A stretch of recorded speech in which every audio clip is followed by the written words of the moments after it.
Hello and welcome back to another video. Today we're going to do something a little bit different. A dear friend to my family passed away last year and I decided that I was going to try to save his guitar because no one else wanted it. Here it is.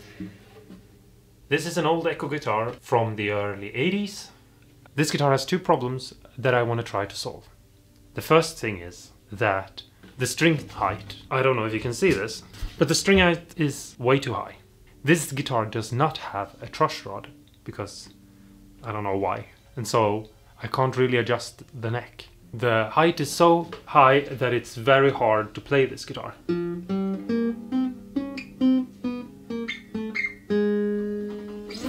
It needs to come down, and the way I'm going to solve this is by putting on a new bridge. One of the other reasons why I'm going to do that is also because this tailpiece is broken and this replacement part is not strong enough to hold the strings. So the best solution, I feel, to solve both the issue of the string height and the issue of the tailpiece not functioning correctly is to just put on a new bridge.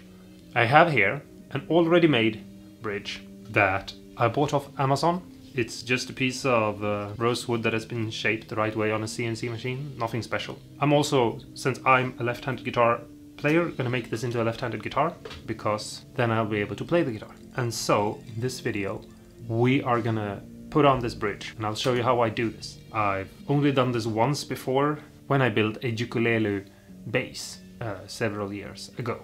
Okay, so here we have the guitar and I'm gonna loosen the strings real quick.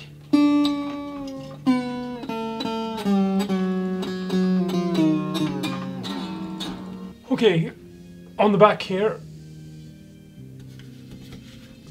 there are 3 little screws, and we're just gonna remove those screws so this tailpiece falls off. And now we can take a closer look at what we're dealing with here. Okay, so here we have the original finish under the bridge. As you can see, the old bridge left a mark from sunlight changing the color of the lacquer. We have a tiny bit here. It's kind of hard to see in reality. I don't know how much you can see of it in the camera. And then we also have a little bump push-up mark here where the overlap thing pushed up against the lacquer and has made everything a little bit rounded over. And we have 3 holes in the back, and we have some lighter color wood areas surrounding just the holes. But I would say all in all this looks okay, and when the new bridge comes on it's gonna cover most of that up anyway, so I'm not too worried about this. And even if I didn't cover it all up, I wouldn't mind, because this guitar has a couple of dings like this one here, and also I don't want to make this guitar into something it's not. If it has dings and damage, and if it has a history, that's all things that I love about guitars. So yeah. Okay, so the first thing we're gonna do is we're gonna put some dowels in these holes. And the reason why we are doing that first is simple. It takes a couple of hours for the glue to dry, and we have a bunch of other things to do, so we might as well push some glue into these holes. I hope you can see what I'm doing. We might as well push some glue into these holes and let that dry while we are doing other things. So I just took and cut some dowels to the right length, and I'm just putting some glue in and I'm pushing them in, getting a tiny bit of squeeze out.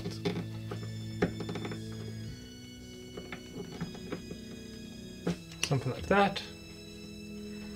And I'm using the end of a screwdriver to push them in, just because pushing with my fingers like this hurts my soft skin a little bit.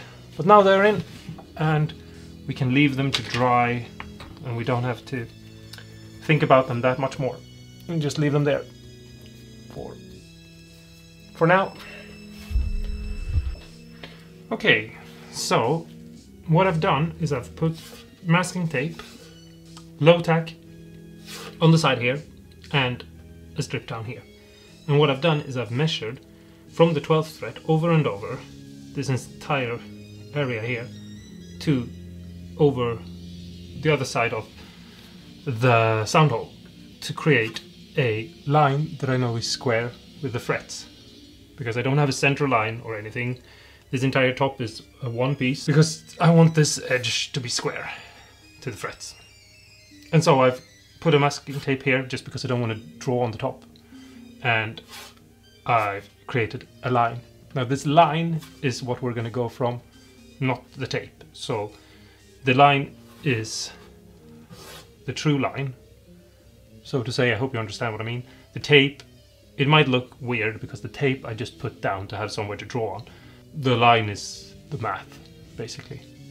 And all I did was I measured from the fret all the way across, like this, to make sure it was in line with the fret.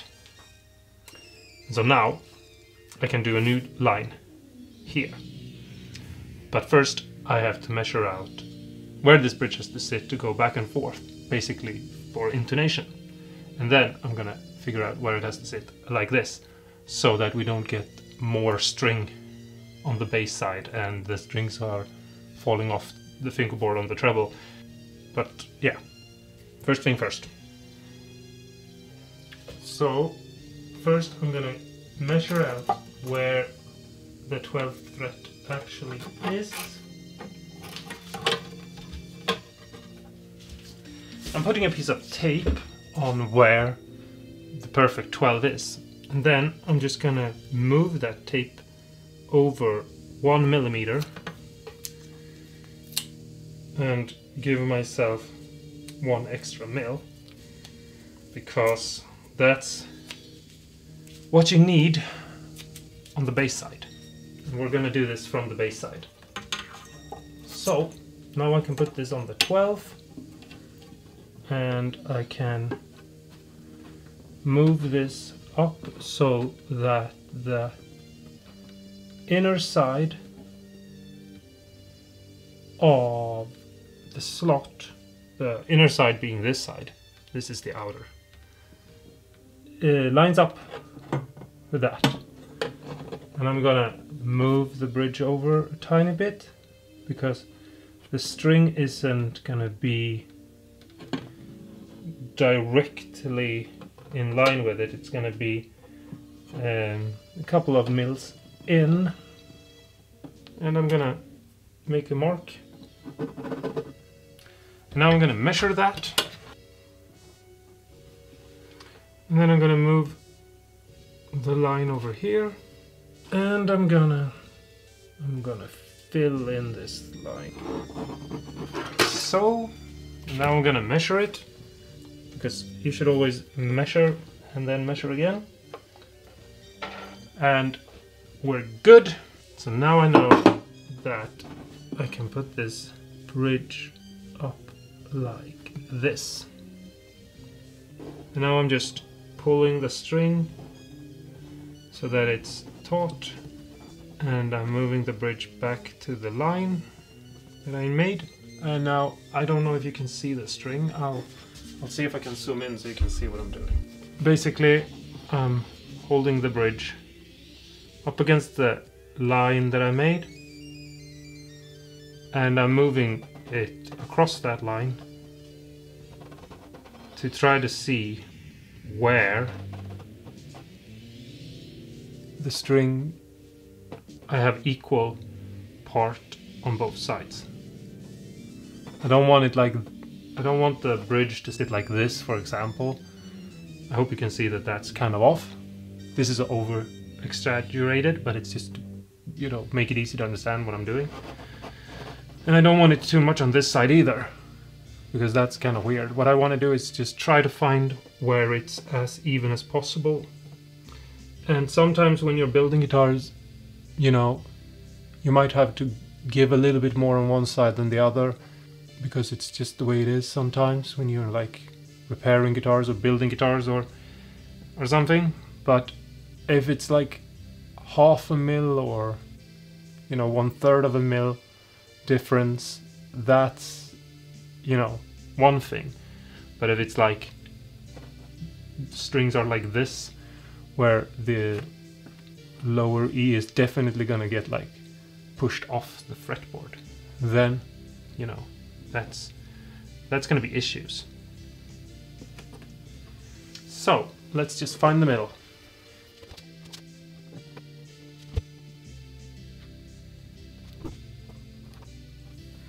Now I'm just holding the bridge in its place, and I'm just gonna draw around it. And there we have it, basically.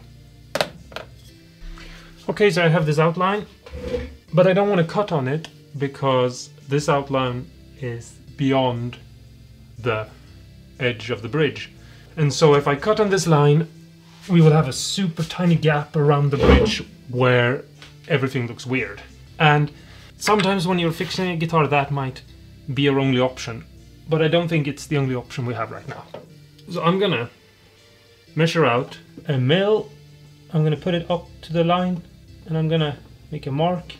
And it might be hard to see what I'm doing, but I'm just making a tiny little mark with my pencil all around 1 mil in all directions. Okay, so the next step is I'm gonna hold my ruler up to the inner line. So not this one, but the next one over, this one. And I'm gonna take a razor blade and I'm gonna cut on this line. And I'm cutting up to the next inner line. So not to the outer line here, but to this line here. And I'm cutting very little. I don't really press the blade in.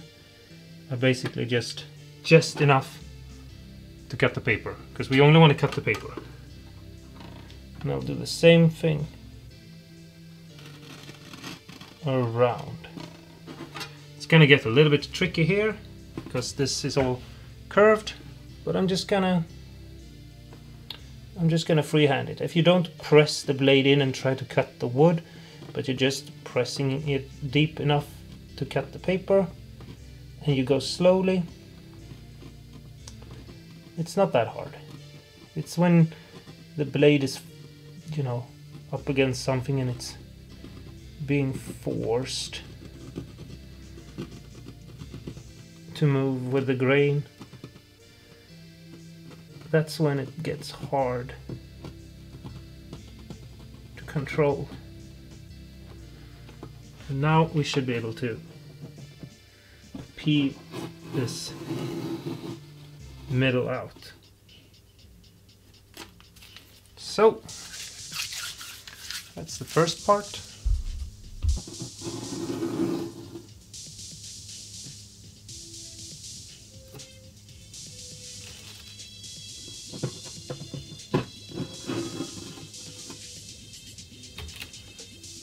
And there we have it.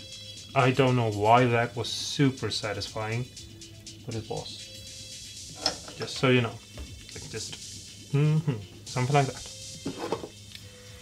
Now, the next step is gonna be to remove the lacquer here, so that we get a tight, nice bond between the two different pieces of wood. Okay, so what I'm doing now is I'm going around with a razor blade and I'm carefully, super carefully, scoring the finish, making sure that I don't cut the fibers of the wood. At least not very much. And then I'm using my heat gun, which is what I'm going to show you now, to just soften up the lacquer a little bit. And don't overdo it, just make it a little bit smooth so that your blade can get in there and just lift it up.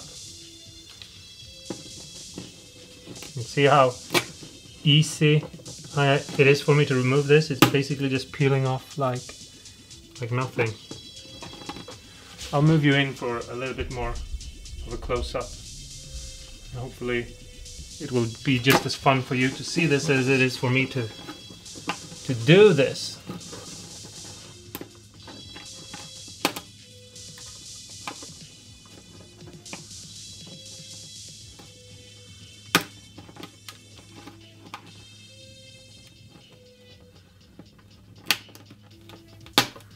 And I'm getting a little bit of fibers pulled up. It doesn't matter, it's not that fragile, but we need to heat it up again.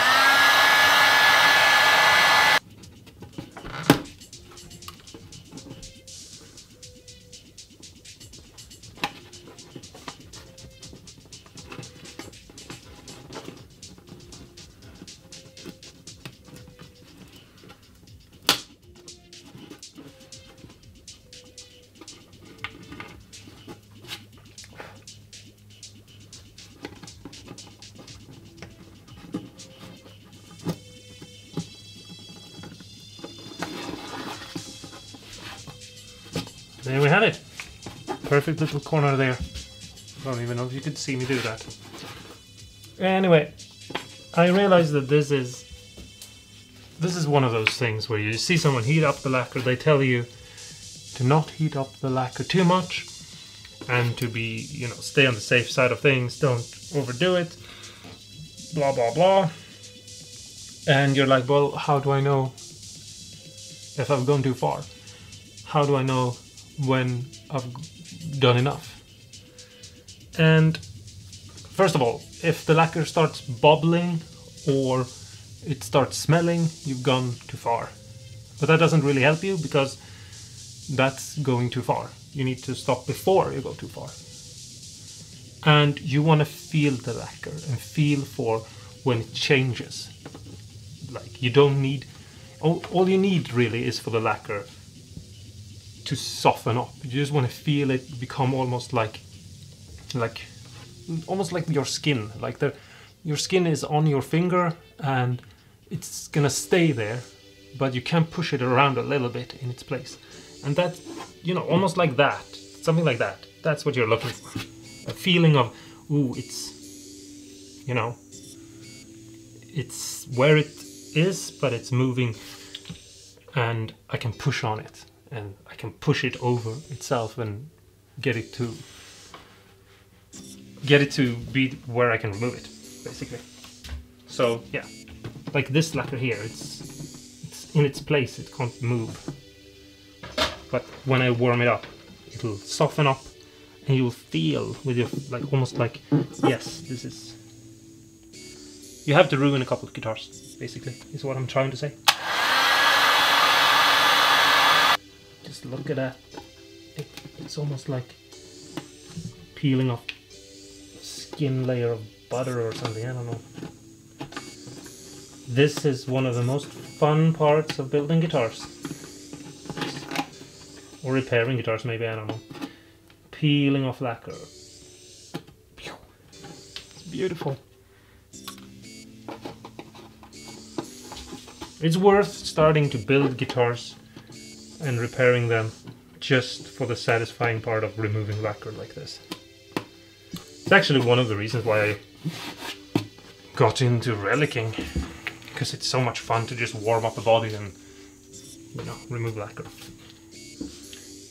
It's also dangerous because you might remove too much because it's so fun. Okay, so now we can remove the tape. Now I'm just gonna take my razor blade and I'm just gonna go over this line and gently scrape the edge. Basically, if my hand here is, if this is the edge, where this is the lacquer and this is the tiny little cavity or whatever you want to call it that we've done, I'm basically just gonna try to smooth it out a little bit.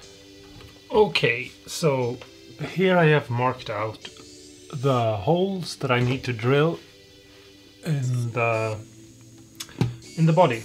And all I did was I held the bridge in place, and I took a pencil and I just went along inside to mark them out. Now I'm going to use this tool that I showed you in a Guitar Builder's Life Hack, one of the episodes. And I'm just going to hold the outer ring, because it's basically like it's a hole with a circle perfectly aligned around it. And this one is a 4mm size, and I have them in all sizes, and I can just push through after aligning the circle of... Okay, so the camera died and I wasn't looking, but what you missed me doing was basically drilling this hole to the right size. Now we're gonna glue in the bridge, and I've scratched up the back just so that we can get some good bond between the different parts. I put the tape back because I just want to squeeze out on the tape, and it helped me align it better. So now we're just gonna pour some glue here, just align the bridge. I have a clamping coil on the underside, so I can do this. There we have it. I'm gonna have to do some cleanup once the glue has dried. So we are gonna move on to fixing the little plugins we did where the screws were mounted to hold the bridge in place. But before we do that, we're gonna fix this, because this guitar has a very bad nut, and they've compensated that the nut is crap by having a 0 fret. And the problem really is that there is nothing wrong with having a 0 fret, first of all. You can have a guitar that is good with a 0 fret, but it doesn't excuse the nut. A bad nut is a bad nut. It doesn't matter. But I have a better nut here. It's a synthetic bow nut, and it's a lot harder. So we're gonna remove this, and I'm gonna remove this first fret as well. And we're gonna put that nut there. And I'm gonna show you a little thing to make this all even nicer looking, because we're running into an issue, and that is this entire space is not enough. So we are gonna remove this little piece of wood and push it out. So let's do that real quick now. Okay, so first off we're gonna remove the nut, and I'm gonna use a chisel, and I'm gonna lightly tap it with a small little cabinet hammer.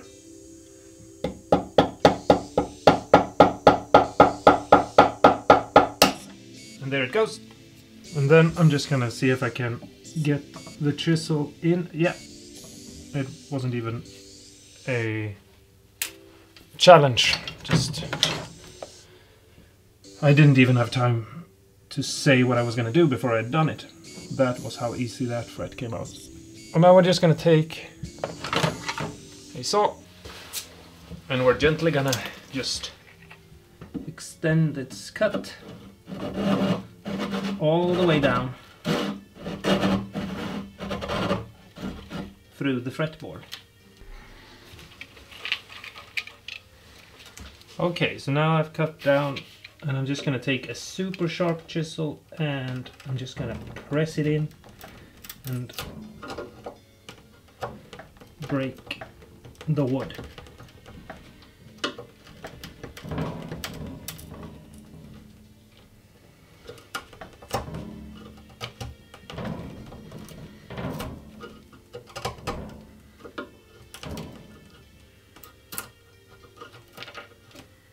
like so. And we're gonna save this piece, just put it to the side, and we're just gonna do a little bit of cleanup.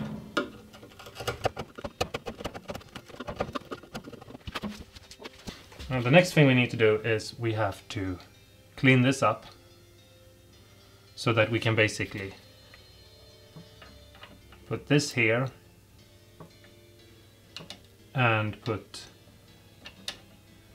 this piece of wood here. Without this weird little gap, and slanting this down so it looks a little bit more natural. Okay, the nut is in, and it has a back angle, which means that the bottom is wider than the top. So I had to cut that angle into the piece that we removed. I doubt that you're going to be able to see that this isn't completely square. But what it means is I can line this up here now and basically sandwich the nut. And that lets me not have this ugly open sore here.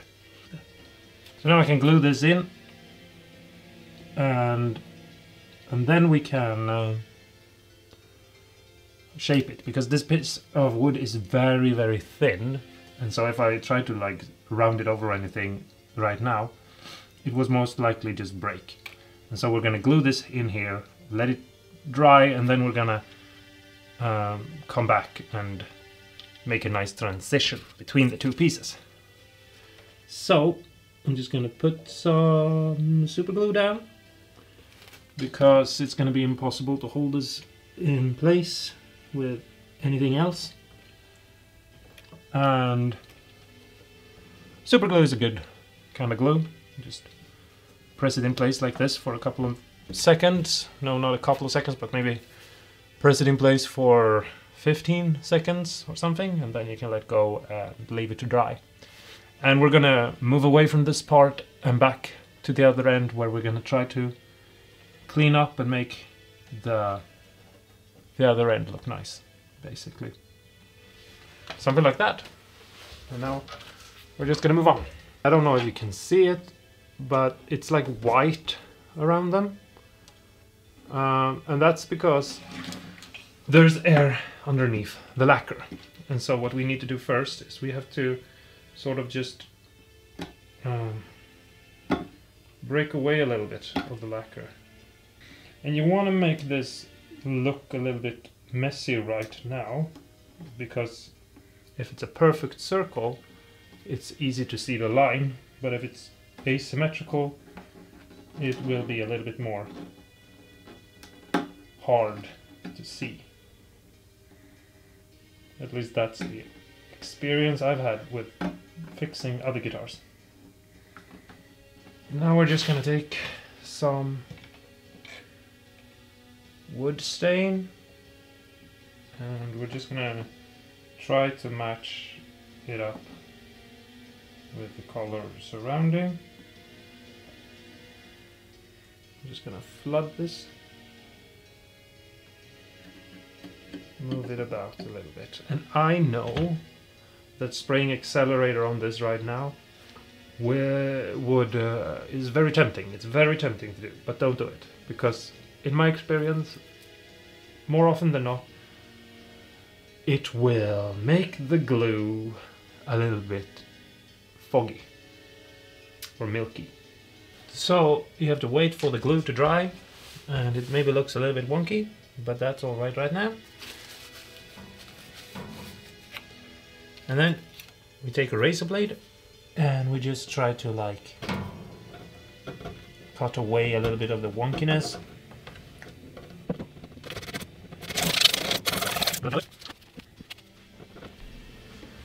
Okay, so after you've plugged the holes and filled them with super glue, you'll have small bumps that you need to scrape away.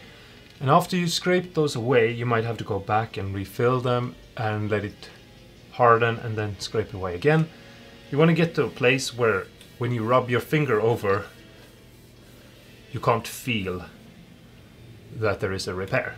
Now, for some reason this repair didn't go as well. Maybe my super glue is a little bit bad or something. I don't know. It might have, I don't know, expired or something. I don't know. I don't actually know. I have some little gray marks in there that is just the dulling fogginess of the super glue. I don't know. I've never really had this problem before. Anyway, on this guitar, it doesn't really matter that much. But after you've leveled everything and you've sanded it with super high sandpaper, you know, like 2000 grit or something, the area is going to be very dull. I don't know if you can see this, but it's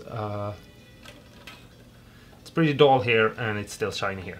So we're going to take some rubbing compound and we're going to take just a tiny bit, because we don't need that much, because it's not a big area. We're just going to go back and forth right here, and we're just going to smooth this out.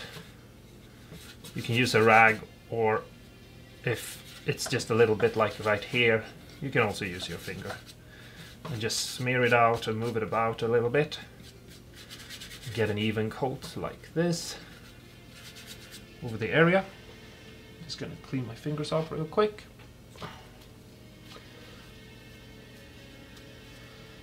Now you can buy one of these buffer wheels that I have right here. This one is on its last leg, so it looks a little bit weird, but you can buy one of these and put in your drill. And I'm gonna try to show you what I'm doing, but it might get a little bit difficult for me to show, so I'm just gonna tell you first. I'm gonna move the drill around in circles, never stopping. Just turn it on and go in circles like that, and just buff up the area and just get everything warm and buff it up, and just yeah, and just move this paste around and buff it and smooth it out. And it's not that hard to do, as long as you don't stop the drill and stand still in one place, and you don't press too hard. You want to make everything warm, but not like scalding hot. You just want it to be warm. Yeah, I don't know what to call it more than that. So we're just gonna start, and hopefully I can film it, and we'll see, because it's a little bit awkward way of filming right now. Actually, I might zoom out a bit.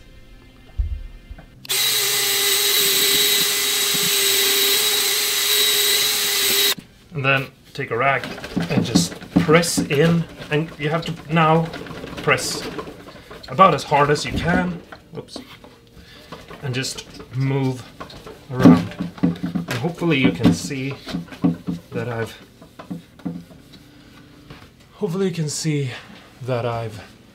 gotten the sheen back. Let's see if I can find the camera.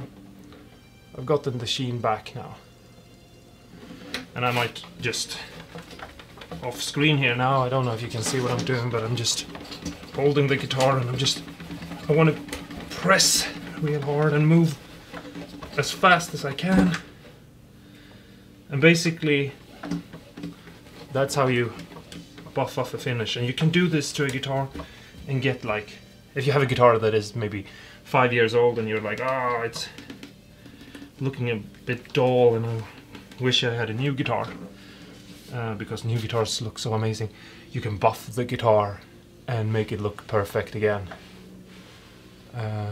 So it's not just a repair thing. You can do it to a guitar that is just a couple of years old or something, and just, you know, you want to keep them looking new. It could be a great way to, I don't know, make a guitar that maybe you feel like you've lost some love for.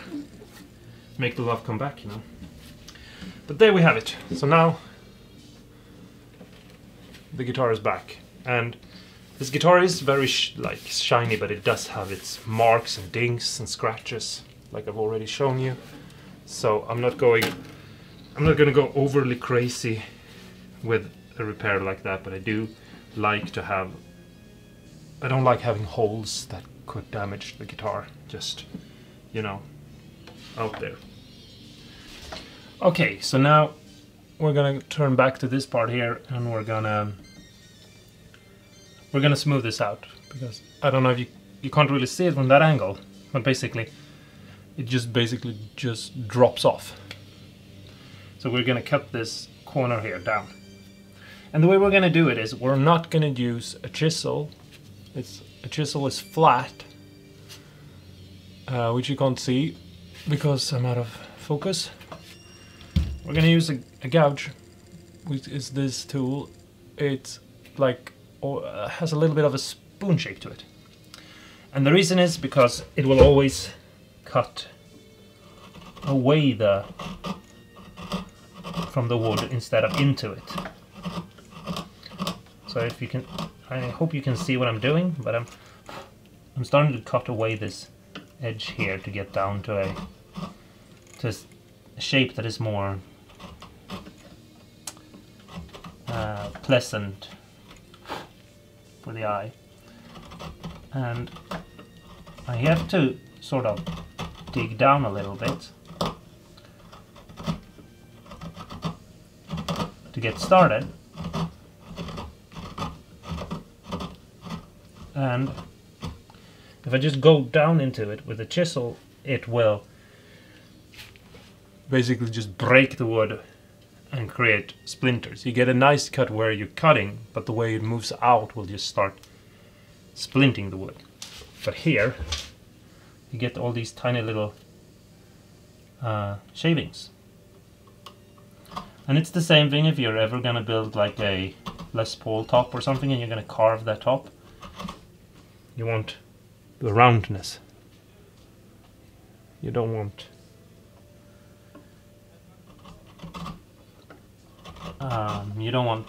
to use a chisel for that.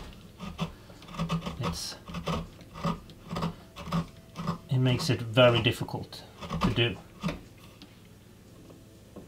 So there's another little tip for you.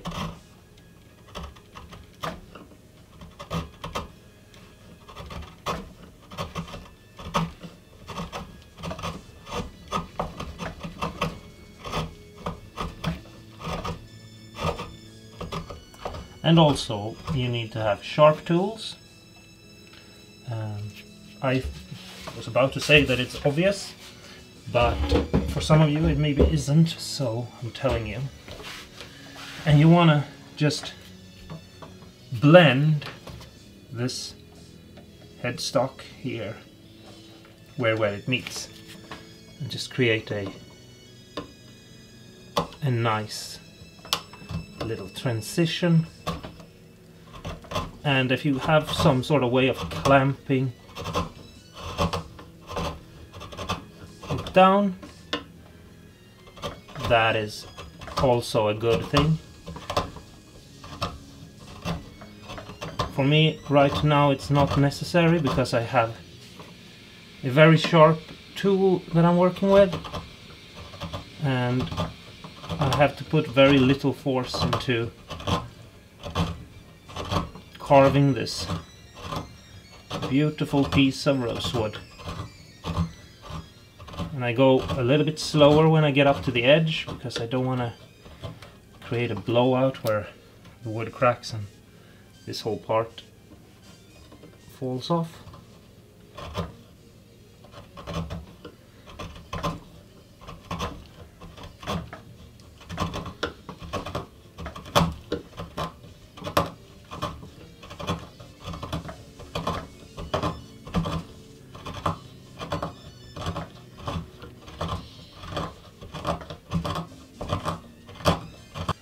And this is a size 16 for anyone who wants to know, but I don't think that you need to use a size 16. You can use whatever size you're comfortable with. But you can know the size 16 works well for me now because it's basically the shape of the roundover that I want for this bit of wood. And so it fits very neatly. And after I'm done with this part here, I am going to set up the guitar and then we're gonna demo it and see how it sounds. Now it's not going to be a sound comparison because I didn't have a way of knowing what the guitar sounded like before, because it was in bad shape, and I've done more repairs than I've shown because I didn't think it would be interesting to show all of those things that I did, like fixing small things and things like that. But you can't really play a guitar that doesn't have a working bridge anyway, so we're just gonna play it, and hopefully it's gonna sound really nice, and I'm gonna be able to make music with it, and it's gonna be awesome, hopefully. But if you liked these videos, I would appreciate if you liked, comment and subscribed, and you know, even maybe rang that little, you know, bell thing that they have. I would appreciate if you did, especially if you do like these videos, because I mean, I'm building guitars and I'm fixing guitars, whether or not I have a YouTube channel, but I don't necessarily upload things if no one wants to see it. So it's good to let me know that you actually want to see these videos, because it does make things slower to be recording them, because I have to think about what I'm gonna say, and I have to edit videos and things like that, and I have to think about the camera angles and where my hands are. And so I would say it's like maybe 3 times as long to make something as it takes me without the recording. So please like, comment and subscribe if you want to do that. If you don't want to do that, that's perfectly fine too, but it lets me know that there is a point of recording the videos. So if you do want to see more videos in the future, don't forget to do that. Now I'm done with this, at least for now. I might make a little bit touch up. Another thing that's really good with cutting with super sharp tools is that you don't actually have to do any sanding or anything like that, because it's super fine and feels great. So yeah, I'm gonna set the guitar up now and we'll go to a demo of the guitar. So yeah, thanks so much for watching. I hope you like the videos. Stay awesome and cool, and go and build something. Maybe fix up an old guitar that needs some love. Bye bye. Okay, so here is the guitar. It's not perfect by any stretch of the imagination. It needs a reset on the neck because it is gonna pop off at some point. I can see it happening, and so I'm gonna have to deal with that in another video, possibly, or just in between videos. Kind of depends on if anyone is interested. It's gonna need new frets because some of them are popping out and they are all very thin. They've been worn down and filed down and everything, to the point where I'm gonna have to replace them. And it definitely needs new tuners. I just retuned it, and yeah, it's starting to go already. They can't hold anything, let alone a tuning. But anyway, hopefully you will get an idea of how the guitar sounds now. It still needs a little bit of finesse in the setup and things like that, but if I decide to fix the entire guitar, I'll do everything then, because there is no real point in putting a lot of energy into making perfect frets if you're just gonna pull them out. But I wanted to finish the video off. This is about the bridge, and everything works. So this is how the guitar sounds now. I hope you enjoy the video.